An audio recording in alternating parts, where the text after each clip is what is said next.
Hello, Johara. Hi, Hi, Carmen. How are you doing today? I'm doing well. How are you? Good, good, good, good. And welcome to everyone who is joining us today on this live stream. We're delighted to have you on NAIC's CIO Insight series. Today, as you can see, I'm joined by Johara Farhadieh, who is the Executive Director and Chief Investment Officer for the Illinois State Board of Investment. I have said this to you, Johara, and I mean it from the bottom of my heart. I'm so excited to have this dialogue with you and to be chatting about you and your experiences and kind of your thoughts about what's going on in the industry. So we're I'm just as excited to be here with you too. So thank you for having me, and thank you to NAIC. So great. Great, thank you. So we're going to talk a little bit about your background. We'll talk about ISB's manager selection process, diversity and inclusion, efforts, and then just some closing thoughts. So we're going to go ahead and get started. And I'd love to hear your story. You have a really interesting story, and I'm sure some folks are familiar with it, but your journey to CIO is probably a bit different than most. Yeah, I would say so. It really, at the end of the day, is really about being given an opportunity and just working really hard. I may have not fully had every skill needed to be CIO at that moment in time, but being afforded the opportunity and having the drive ultimately led for the decision to give me the opportunity. But if I could take it a step back maybe and just sort of talk about that progression there. I started at the Illinois State Board of Investment in 2007, and early on at ISB, I started off as a portfolio officer responsible for overseeing the diverse manager program. And I think ultimately that's really what changed who I was and where I wanted to go with my career, because I thought I'd be at ISB for 3 years and then go to the private sector and make real money.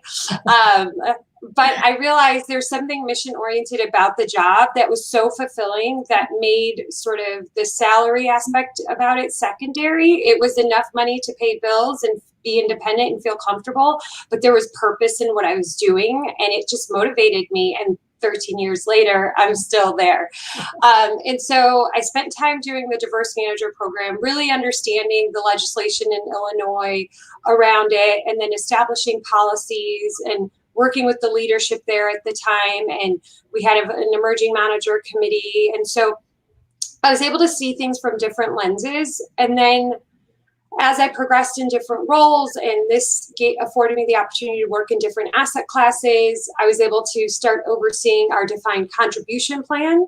Mm-hmm. So, and I actually volunteered. No one really offered the plan to me. So for those of you out there, it may be worthwhile to sort of ask for additional sort of areas of interest if you could, take on additional responsibilities. So from there, I started to get a better understanding of how ISB operates as a whole. And then throughout the years, I think being able to work the last, I would say, 6 to 7 years on restructuring ISB and trying to be the best run public pension fund in the country.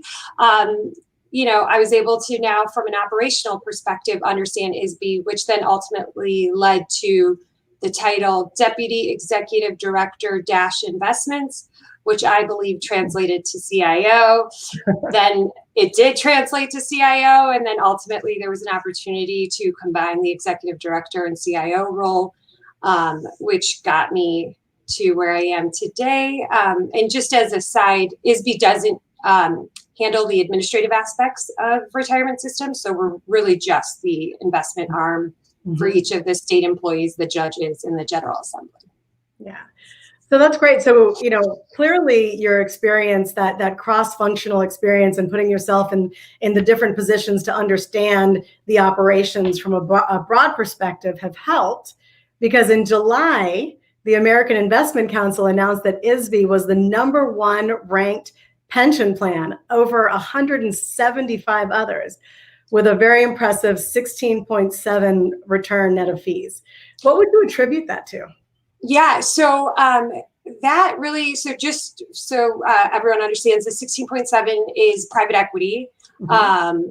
And we were ranked #1 across the country for the 10 years ending June 30th, 2019. And honestly, that is true alignment with our partners, and kudos to our staff, their hard work. We work closely in private equity with two groups, Franklin Park and Hamilton Lane, and having partners that are truly aligned with your investment objectives, your investment philosophy, and your policies is really why I believe this ended up being such a great portfolio. Because on top of it, ISB has a strong policy around diversity, and 25% of the allocation based on net asset value is committed to minority and women-owned firms as defined in the Illinois statute. So I'm just proud of being able to say, you could do it all. You could follow and adhere to, diversity policies and meet your investment objectives and crush it performance-wise. And this story isn't a study that's out there. This is a real everyday run pension fund. So I'm just so proud of the investment staff. Scott Richards oversees private markets. And as I mentioned, Franklin Park and Hamilton Lane, I got to give credit where credit's due. So that's great job to them.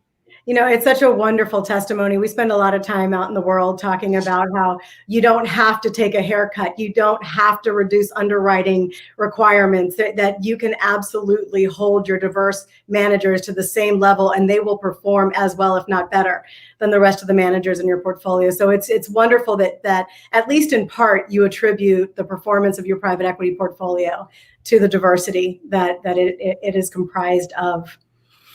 So let's talk. Let's talk. Oh, I'm sorry. Did I interrupt?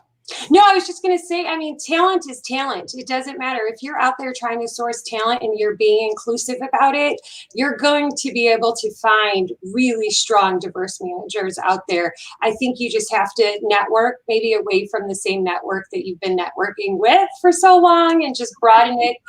Diverse staff helps because they bring in their network, et cetera, et cetera. So, yeah, I could go on for hours about that, but. Yeah, well, we would love to hear it. It's kind of, I think we're pretty closely aligned on that, on that belief set. So let's get a little interesting here. So we have a big day coming up in 5 days, right? The election. What is it? Oh yeah, just kidding. Yeah, right. Yeah. The election is just 5 days away. And so amidst all of the controversy and all of the uncertainty that's going on right now, how are you thinking about protecting the assets of your 165,000 plus beneficiaries while still being opportunistic? Sure. So first of all, in regards to just the angst around the election, I'm looking forward to that sort of being behind us. I feel like the country has so much on its plate at this moment in time. And I just think we have to think about what all of us individuals are going through, and to have this be, something where the unknown and the uncertainty around it has caused so much anxiety for people. So personally, I'd love to sort of move forward and hopefully be able to now talk about solutions and actions to correct sort of what's going on in our country. Mm-hmm. But in terms of the portfolio, which is really why everyone's here and wants to listen. So as most of you already know, we set a strategic asset allocation as long-term investors. So whether it's the election coming up or the pandemic hitting us in the first quarter of 2020, ISB's portfolio is well diversified and structured to sort of weather the short-term volatility in the market.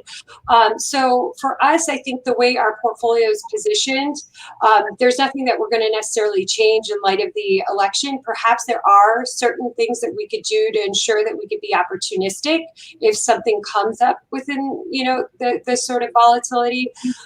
But right now, what I'm mostly focused on is ensuring that our portfolio is structured just enough to, protect on the downside and be able to capture enough on the upside. I think we saw in the first quarter of 2020, ISB ranked in the top decile for the 3-year, 5-year, and 10-year numbers, which showed that we could protect, and we can protect cheaply in terms of our risk mitigating strategies and our thought process. I just want to ensure that that's going to work going forward and that we have the right managers and the right asset allocation in place. And so we're spending that time right now talking about it. But I don't think the election is necessarily driving any investment decisions at this time.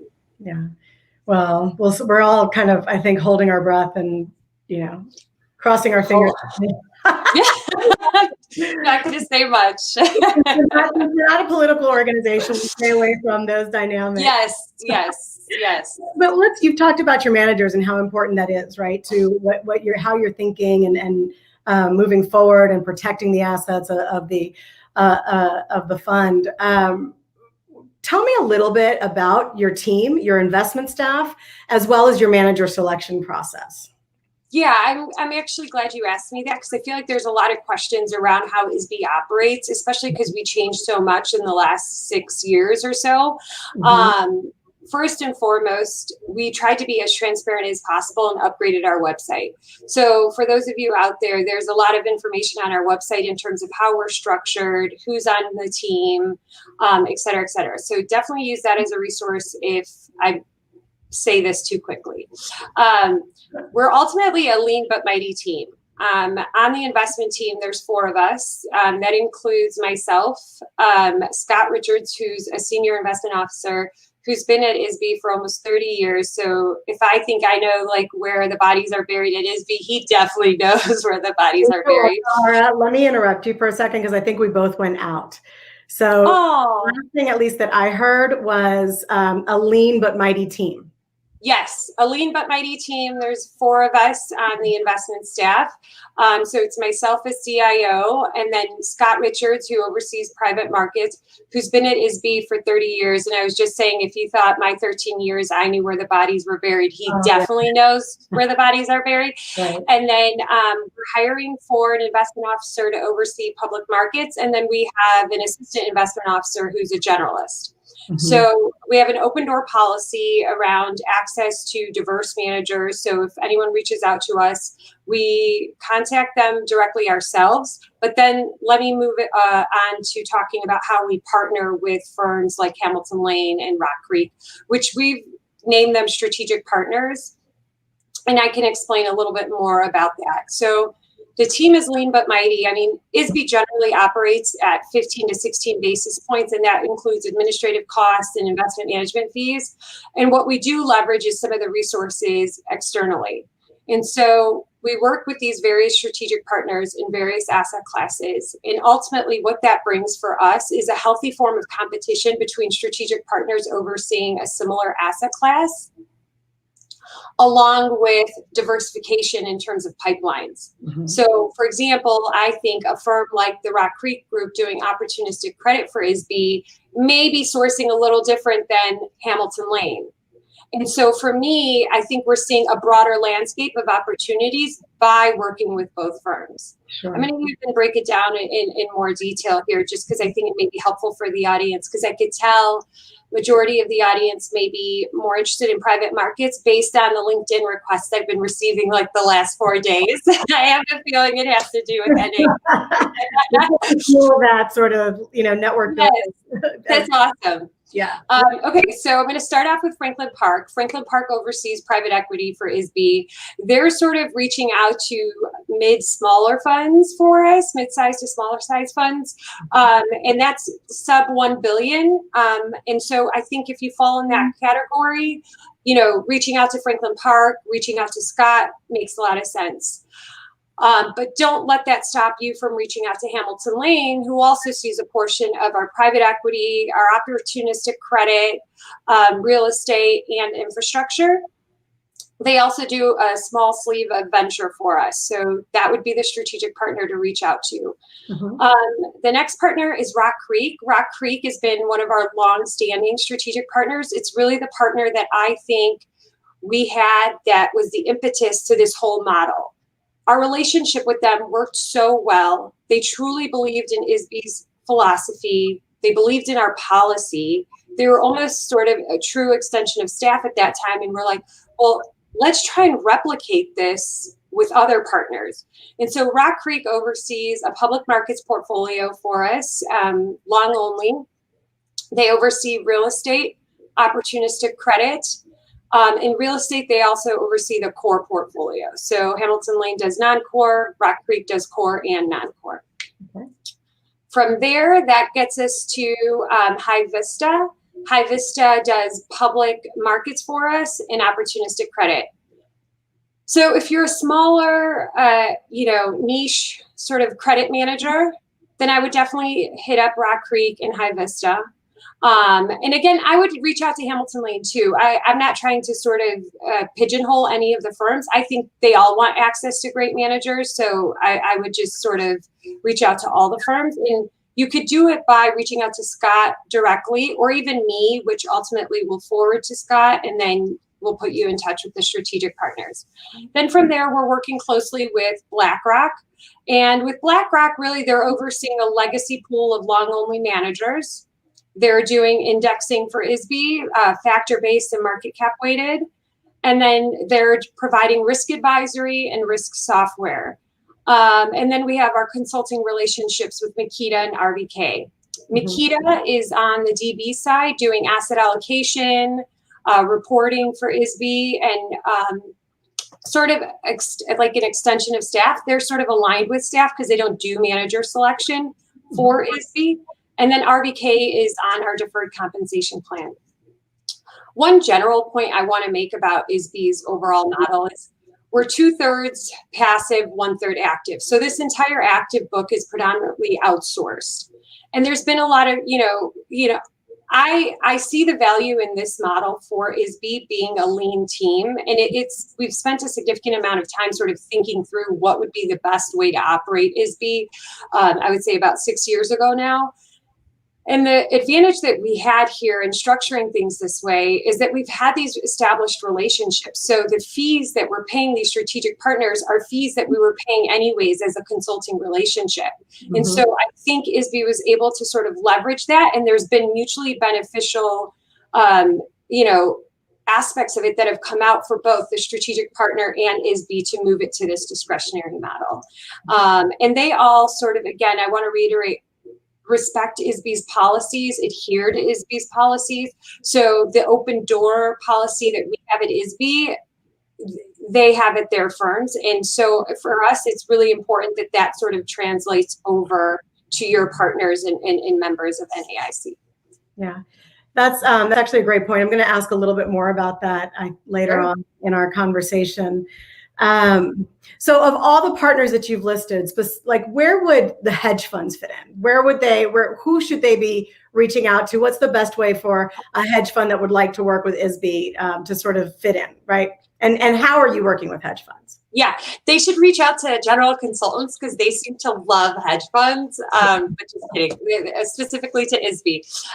So ISB moved away from a direct hedge fund allocation. And so we don't have a specific allocation to hedge funds. But what we do have is allocations to what we're calling hedge fund, the industry calls hedge funds, but we're only invested in their long-only product, benchmarked by a long-only benchmark.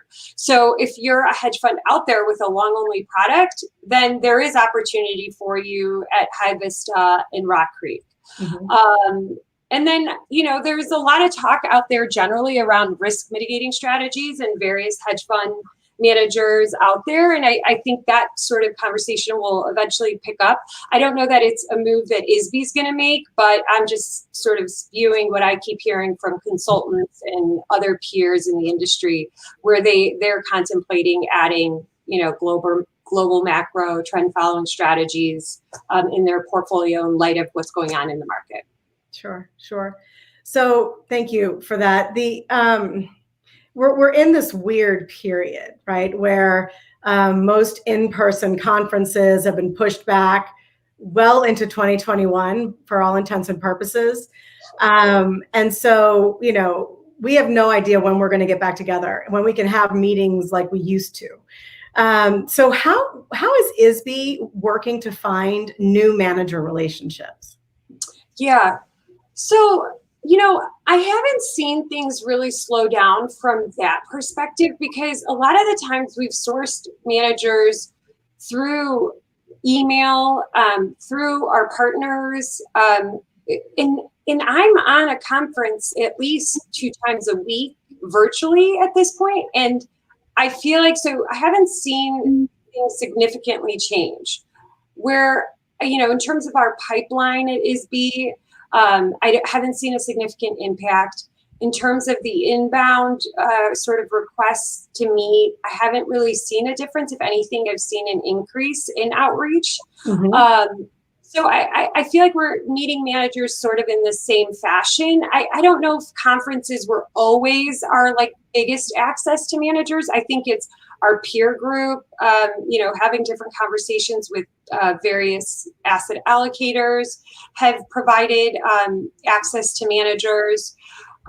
Where I think things will ultimately change is perhaps down the road in things being actionable, because I've seen the benefits of things sort of being virtual, especially for a small firm that's just starting out, for them to be able to do their initial pitch and save on the expenses of travel, and do that with either a consultant or a plan sponsor, to be able to do that initial get to know you virtually, where I feel like that may be the way of the future. Even like we may continue to do that initially.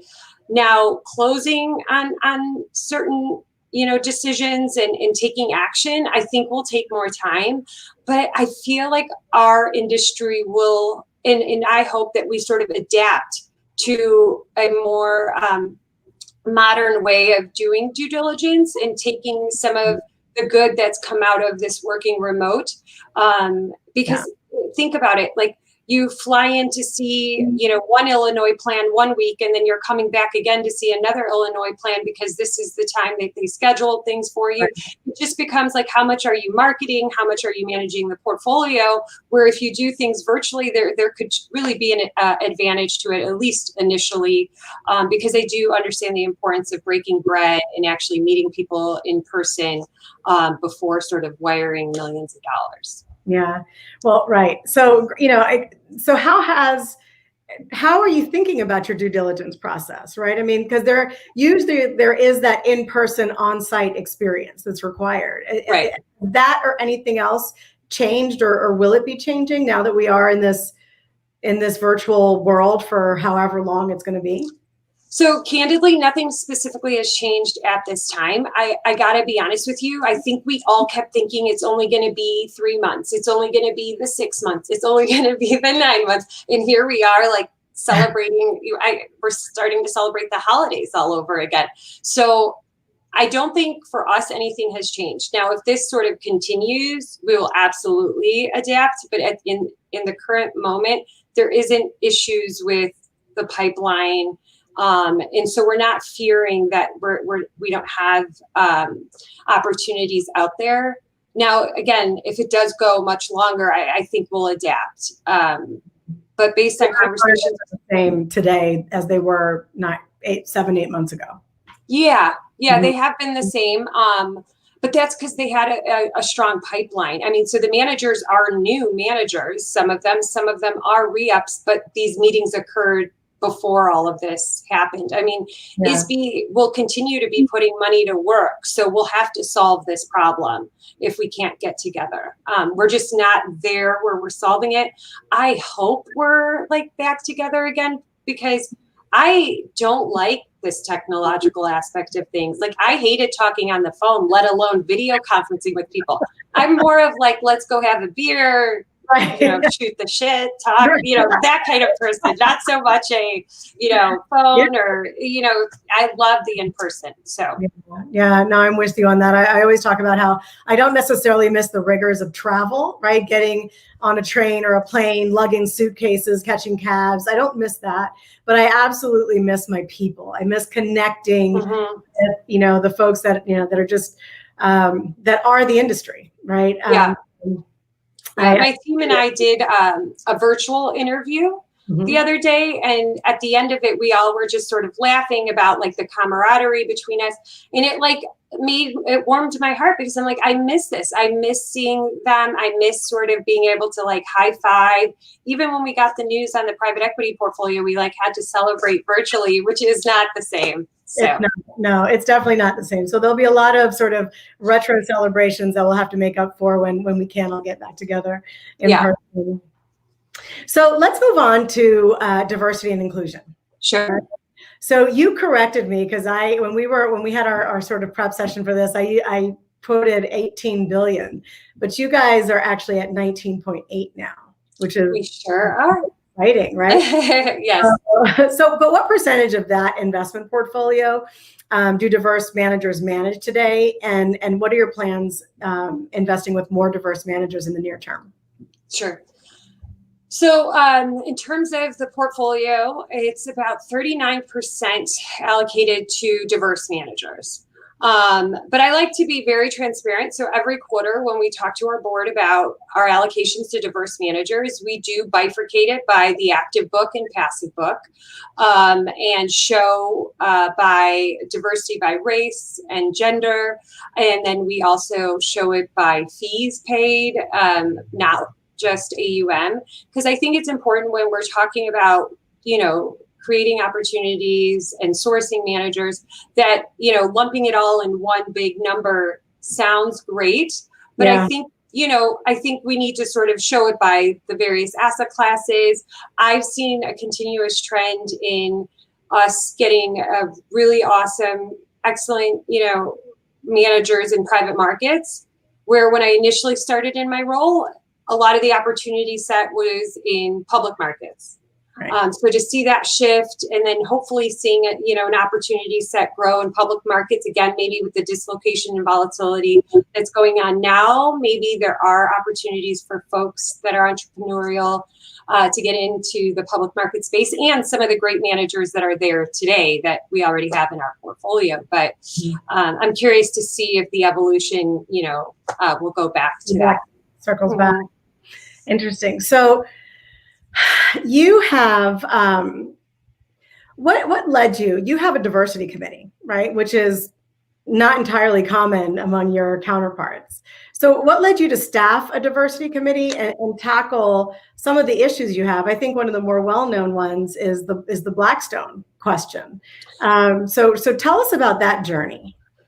Yeah, so it stems from being the staff member that oversaw the diverse manager program. I wanted to create something where it was less about meeting like the aspects of legislation and sort of build something that was broader and about ISB as a whole. And so it was more inclusive of the different departments at ISB.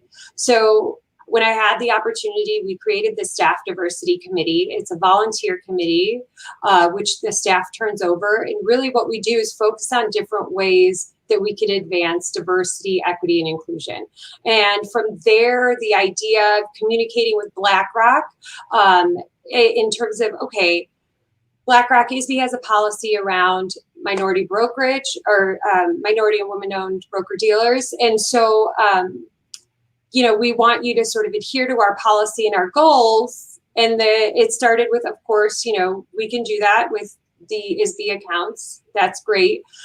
And then we just started pressing and asking questions really along the lines of, if it's good enough for ISB, then it should be good enough for your firm. So are you guys trading with minority and women-owned broker-dealers? And they did. They did have an emerging broker program at BlackRock. But what our questions did is sort of, one, ask them to sort of measure and monitor it so that we could actually see if there's growth. BlackRock on their own came to us with the Emerging Broker Council, which executives from BlackRock sit on, I sit on, along with members of the diverse brokerage community. And we talk about genuine hurdles in the brokerage space that we can work together to sort of overcome to ensure that not only are we creating opportunities, but there's advantages in pricing and execution. And so that conversation led me to think like there's more to just, checking the box, like BlackRock can meet ISB's policy. Why not just throw it out there and ask them these questions and see what sticks? And this stuck with BlackRock, and we expanded it now to talk about the asset management side. So they manage on behalf of this ISB a pool of managers that is a diverse pool of managers. And so what we wanted to do is build relationships between those asset managers and BlackRock. So they're on ISB's roster. You have like an OCIO business. Why not foster relationships with these managers and other diverse managers to build it out? And what's come of it is more transparency from BlackRock, numbers behind some of these allocations, the commitment to growing it. And now away from ISB, I think the asset managers could establish their own relationship with BlackRock. As we know, they're a behemoth asset manager that does a myriad of things. And so for them to have these connections may allow for opportunity, again, for mutually beneficial aspects to come out of these relationships. Yeah. So sorry, there's so much we've been doing on the staff. I can tell you everything. No, because I'm gonna ask you more, because the truth of the matter is, I know we at NAIC see this. I know our members see it. These, regardless of whether they know and believe that diversity and inclusion adds to the bottom line, right? It can absolutely contribute to alpha. Many of those large asset managers and even many of the consultants won't engage unless their clients ask them to, right? So the fact that you're taking this leadership position and that you are pressing, right? Because you have data that shows that the diversity of my portfolio, right, and ethnic diversity, let's call it what it is, has absolutely contributed to the success of this was part of why I was number one out of 175, right? Yeah. And you saying that, you believing that, walking the walk, and then holding their feet to the fire. I hope you inspire many of your counterparts to do the same, right? Because we need that. And it's going to take that for there to be substantial shifts and change in the way that many of them do business. And so please, I know there are other asset managers that you've pushed and pressed and inspired. So I'd love to hear more stories. Yeah, no, in terms of what you said too, Carmen, it's true, because I was on a panel the other day and it was titled something along the lines of, "Are pension plans the answer to solving this problem around diversity?" And I was like, in Illinois, we've been going at it for so long, and there's some of us funds out there that have a true commitment to diversity, and we haven't moved the needle. Perhaps we've set an infrastructure and an example for other plans to follow from a policy, committee, leadership, example. But what would be amazing is to have other asset allocators emulate and ask these questions of their asset managers, and then to have the asset managers, if BlackRock's doing it, I got to assume the competition wants to do it too, because they're seeing there's an advantage to doing it. I hope that moves the needle at the end of the day. It's part of why I love to do what I'm doing, is because I'm hoping we make a difference doing it. Another example that the staff diversity committee sort of worked on is on our DC side. We didn't have any representation in terms of diversity because it's predominantly indexed. Right. But we have an account that has sub-advisory relationships in fixed income, and there's multiple asset managers there, and that's an active option. And so in talking to the asset manager, all I did was ask questions. They have full discretion. They're the fiduciaries of the account, ISB separate account. And all I did was say, well, are there diverse managers out there that can do this sub-advisory work? Just curious. Now, I knew the answer, but I just wanted to see if they can field the answer. And if so, you guys should look into it. And then I thought they were going to come back with a whole marketing shtick around diversity that I've definitely seen before. Mm-hmm. And they did it. They took it up the food chain at the firm, got approval to do a wholesale search. And it wasn't any longer about ISB separate account. It was about their broader $67 billion book in that space. Okay. And they're hoping to make a commitment to a diverse manager, which I think will change whoever the firm ultimately is. I think it'll change the future for them getting sort of the defined contribution business elsewhere. So all we did was ask the question. And I feel like it changed sort of their mindset around the manager due diligence. So I don't know if there's more of that, perhaps we won't have this conversation 15, 20, 25 years from now. Yeah, we would love to work ourselves out of a job on that front. Yeah, well, I agree with you. I certainly hope, that others, and let me ask this, in this journey, right? Now you're in a really unique market. I mean, Illinois, to your point, has been really aggressive and kind of at the forefront leading in the D&I space as it pertains to engaging diverse managers, right? You guys have annual hearings that you have to report at. You've got very strong legislators that are asking questions and holding your feet to the fire. And you're now kind of expert at answering those questions, right? Because it's been happening for so long. I don't know about that. Well, I mean, you've got great data points to show for it. So we'll give you the credit. But what were the challenges in starting to think differently this way, right? And starting to put together the diversity and inclusion committee to push your asset manager partner. Was it hard? No. The truth is, I didn't realize the leverage and the power this role really had. I sort of came from that staff perspective where things were like, okay, maybe, okay, next year, maybe, or whatever. Mm-hmm. Now I feel like by asking the question, everyone's been so receptive. And this was well before the civil unrest. We've been doing this here at ISB for a while in terms of asking questions. We were originally trying to formulate a questionnaire that we'd send to all the asset managers and then realized, what are we going to do with the data? Like, how are we going to store the data? And it became such a bigger to do that I'm like, well, let's just ask them 1, 2, 3 questions that we can sort of absorb the data on and follow through with them. And we started really with BlackRock because we thought they were the largest and most significant in terms of AUM with ISB. And it ended up being, beneficial. But you brought up some really good points, Carmen, around, Illinois. Like, we not only have legislation that defines what a diverse manager is, because I've been doing a lot of prep talks with other asset allocators that are now interested in sort of formulating a program around diversity. And what I've noticed is, having a strict definition where you actually know what a diverse manager represents actually lets you focus a little bit, because I've noticed a lot of people don't know what definition to follow in terms of these round tables that we sit on. So there's an advantage in sort of having a structure of 51% owned and controlled by a minority or women-owned firm. Then we're held accountable by testifying in front of the Senate and responding to their Senate questionnaire. And then on top of it, ISB has an emerging manager committee. We have a chair, trustee Gisela Atlan, who oversees the committee. And it's a subset of our overall board. And we report to them on a quarterly basis our efforts. And so we report to them on asset management, minority brokerage, vendor and contract utilization, as well as the diversity of the team. Mm-hmm. So I think to have that infrastructure makes what we're doing easier, because there's policies built around it. There's accountability, it's within all the staff's evaluation.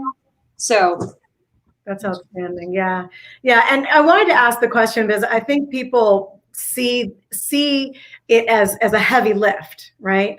And I just wanted to kind of make the point that even if you don't have the infrastructure and the accountability, asking the questions is not a hard thing to do, right? And because of the power that you do wield in that position, they will feel motivated and inspired to answer. And if they don't have a good answer, to come up with one. Yeah, I've been pleasantly surprised. It was I think we were complicating it on our end. Mm-hmm. More so than it needed to be. So just point blank asking it and then, following up, it led for some, I think, real change. Yeah, excellent. So we're getting some questions in the comments here. So I'm gonna pick a few and ask before I continue, because I know people are excited to hear from you. So one, and this is interesting, I am an emerging independent sponsor. What partner would you suggest I engage with that could lead to doing business with ISB? I missed the beginning part. Emerging. Independent sponsor. Okay. So fund Okay. sponsor, right? Okay. I don't know exactly what an emerging independent sponsor is. So the people who do the deals that don't necessarily have the got you. Okay, I'm thinking like an NAIC or something like that. Got it. Okay. Yeah. Yeah, that's interesting. Early, yeah.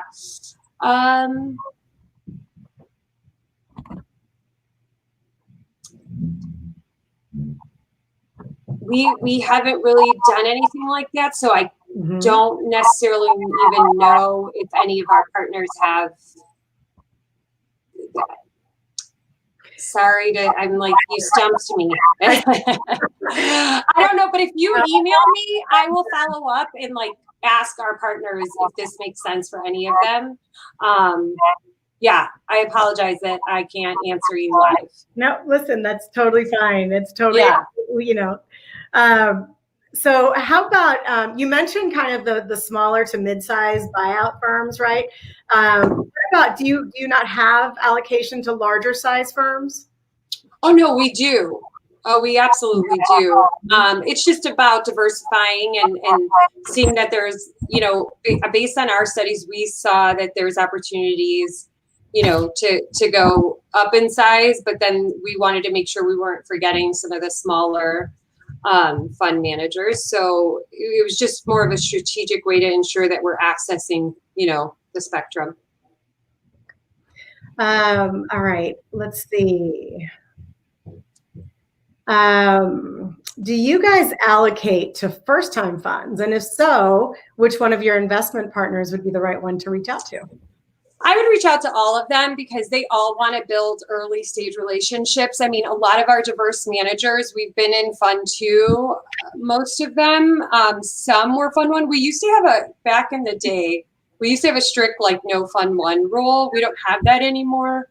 And I don't think our partners have that. So depending on your product, I would reach out to any of them. There's been such an advantage in getting in with GPs earlier on. And getting to know them. So again, depending on what your strategy and product is. And again, the website will help you because I know I said it really quickly, but if you go to ISB's website, so it's isbiinvestment.com, I think. And then on the right-hand side, there's a defined benefit tab and you scroll down to fund structure. It'll lay everything out that I talked about earlier on our call. Perfect. Perfect. All right, so guys, those of you who are in the audience, we're absolutely taking live questions, so please keep them coming. I'm gonna kind of move to you know, I guess bigger questions, right? This has been an incredible, improbable, insane year to navigate, right? By all accounts and from all perspectives. So what are some of the biggest lessons that you've learned? And I would ask you that question both from the operational perspective as well from the investment side. Where do I begin? The truth is, I don't know that I've had time to reflect on what lessons I've learned.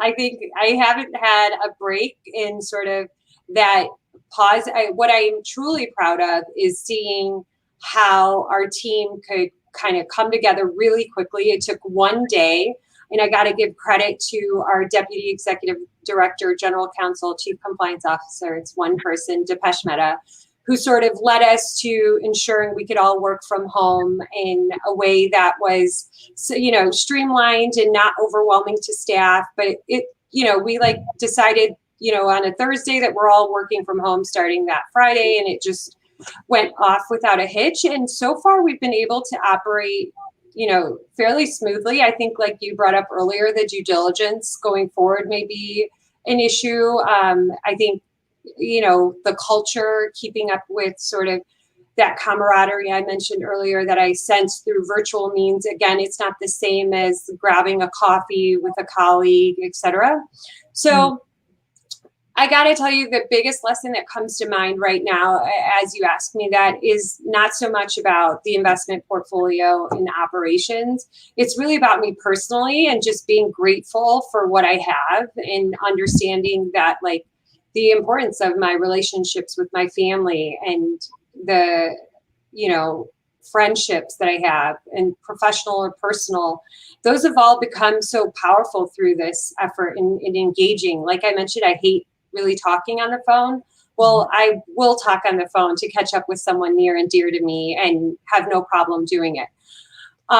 In terms of in terms of the professional aspect in the investment portfolio, I can see some of my staff has thrived working remotely, and I could see some of the other ones yearning for some of that, and so trying to give that to them in a way where we can still get together and fulfill those sort of motivating aspects for them and work. So that's my answer. And truthfully, I don't think I've taken a break to sort of figure out what lessons have been learned. I feel like there's still some lessons to have learned through as this year continues. So yeah, agreed. Do you see? It seems to me that it would the difference in need, right? Being able to thrive working from home, and then and then those who want to be in person connecting, does that kind of break along generational lines or like level of the organization line? I would think that the younger professionals would yearn more for that in person, connection and activity and engagement, where those who are more seasoned might be great with the virtual world. Yeah, I don't see it that way. It's not like that for us. Yeah, that's interesting that you brought it up that way. I think it's just those that are maybe a little bit more social and those that are not. Yeah. And some people like to work at their own sort of pace. So some people might want to work like your regular, morning to evening, where some like to take a break maybe midday and then continue on. That flexibility is a little bit more in this work from home environment, but it's just been a very interesting year. And I just want to remind all of us to sort of be there for each other. And no matter like where we are, I think it's just been tough across the board. For some, whether it's health, losing their job, all of that, and then everything else that's going on in society. It's just a moment. This question is making me want to take a moment to like pause and be like, what lessons have you really learned? We'll certainly have time to do that, hopefully, as the year comes to a close. Yeah, it's kind of crazy to think that Halloween is on Saturday. I know. I'm so excited for my little guys. It's going to be different, right? We're going to have to be creative in how we make it fun for them. Not that mine are little anymore, but for those of you who do. So let me ask you this. Where do you believe opportunities exist to generate superior returns? And how do you think about guiding your team to generate and continue generating those chart-topping returns during the pandemic and all of the uncertainty that really lies ahead still? Yeah, so I think we're seeing opportunities in the private market space. We still have a lot of dry powder to put to work. We have a consistent pacing model, so there's no more in and out of private markets. So I think that's where we're sort of taking our bets. And, our public markets long only portfolio is strong. I'm talking like 500 to 800 basis points of alpha. And that's kudos to Rock Creek and High Vista. I mean, that's, I'm a believer in active, but I just haven't really been able to see it come to fruition. Well, now we've structured it in a way where, alignment of interest, our partners are motivated, and I feel like our staff is holding them accountable, because it's really the staff's responsibility is to ensure that we're really getting access to these top tier managers. Yeah. I'm not trying to diversify alpha away. So these are concentrated portfolios. Mm-hmm. I want our managers to really understand that at the end of the day, if the active book isn't working, we have no problem indexing. And that, like, we have an index for pretty much everywhere there's an investable index, we have that allocation. So if we need to just move money and park it in an index, we're happy to do it. Mm-hmm. So I think where we're seeing those opportunities are in some of these really good managers. but I think we're looking to grow our private markets. So some of the areas that specifically would be private equity. I think we're thinking of potentially increasing the allocation there. Nothing set in stone. Yeah. Before your inbox starts filling up. It should, though. I hope it fills up. I hope it's not just dead air behind us here. There's people actually listening. There clearly are. There clearly are. Yeah. So private equity, private credit, we're looking a little bit at infrastructure, just along the lines of, inflation protection. And so, we have an allocation to real estate, and infrastructure and real estate are in our real assets bucket. We have an allocation to tips, but we're sort of considering, perhaps there's more yield in infrastructure. Where else are we seeing opportunities? I think that's some of where we're focusing. I think just increasing a little bit in our private markets. I mean, again, 90% of our domestic equity portfolio is indexed, and it's like ranking in the top decile. So I think it's hard for managers out there.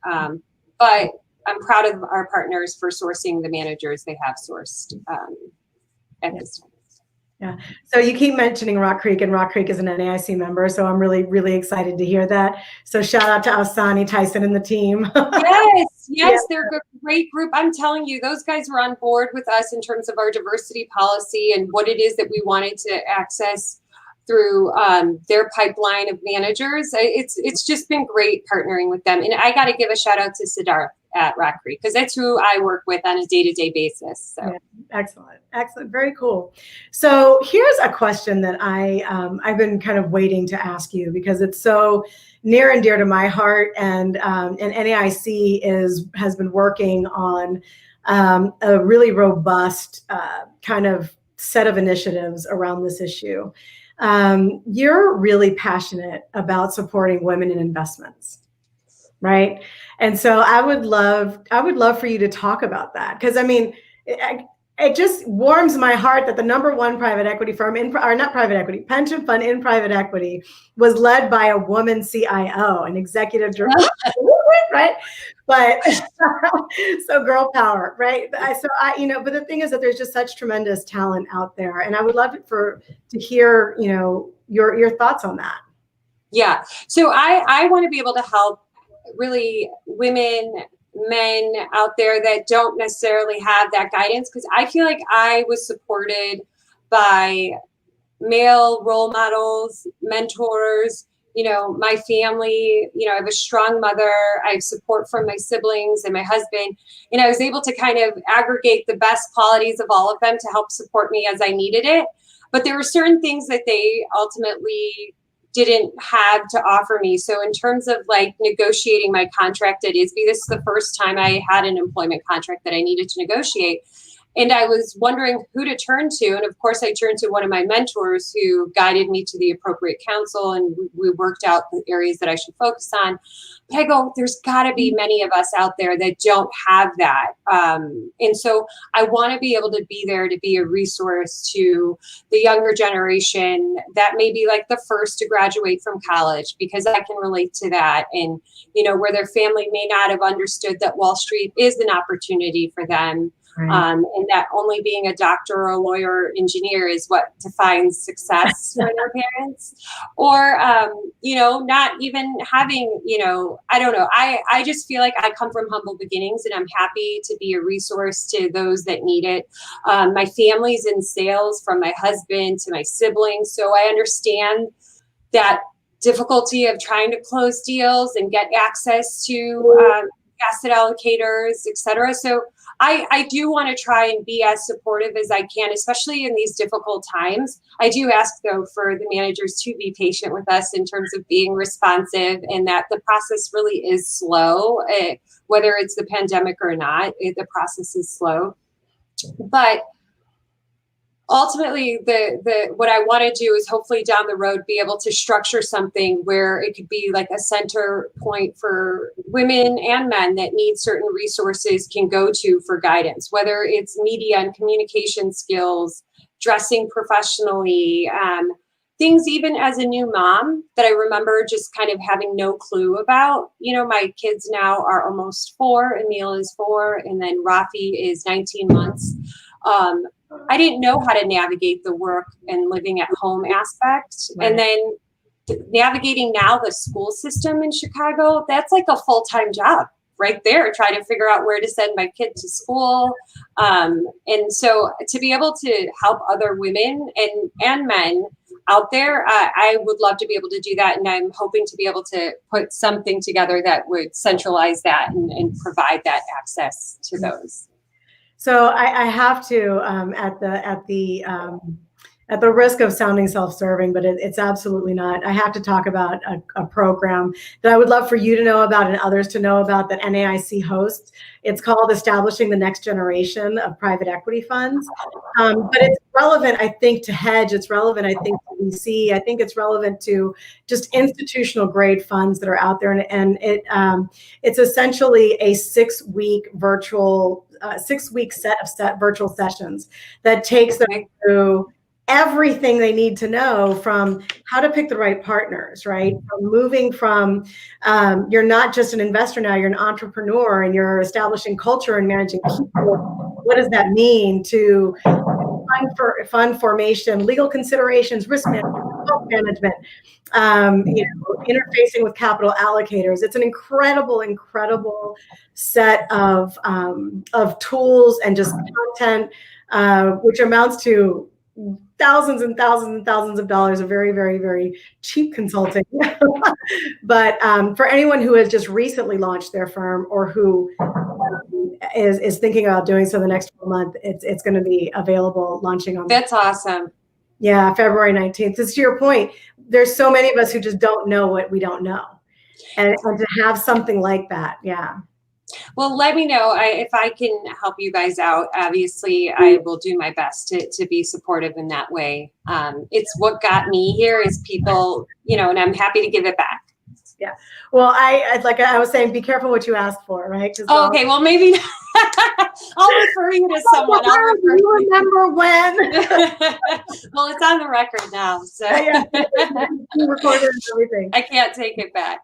But listen, I'm going to ask just a couple more questions from the audience, and then we're going to have to close it because time is flown. I know. Time flies when you're having fun. What are your allocations to VC and to real estate? So real estate is 10% and VC is about like 30 million a year. It's a whole fund that we do with Hamilton Lane. So it's definitely small. Mm-hmm. And perhaps it's something, we revisit. We've never had a significant allocation to venture. But real estate is 10% mm-hmm. of the portfolio. So Johara, again, it warms my heart. You are such a firebrand. You're amazing. You're brilliant. You're caring. You're authentic. I'm turning red. Absolutely true. And it's just incredible to know that we've got champions and warriors like you out there with a real commitment in a really genuine way to ensuring equal access, right, to opportunity and to institutional capital. So this has been so much fun. And I look forward to hopefully doing something like this again and to having that glass of wine that we were talking about. Yes, the wine. It's been key. Well, I just want to thank you guys too. I've learned so much from NAIC, you, Bob, and the rest of the team. And meeting you, Carmen, I normally don't feel the most comfortable doing public speaking, but knowing you, I was honored to do this. And the work that you guys do at NAIC has been amazing.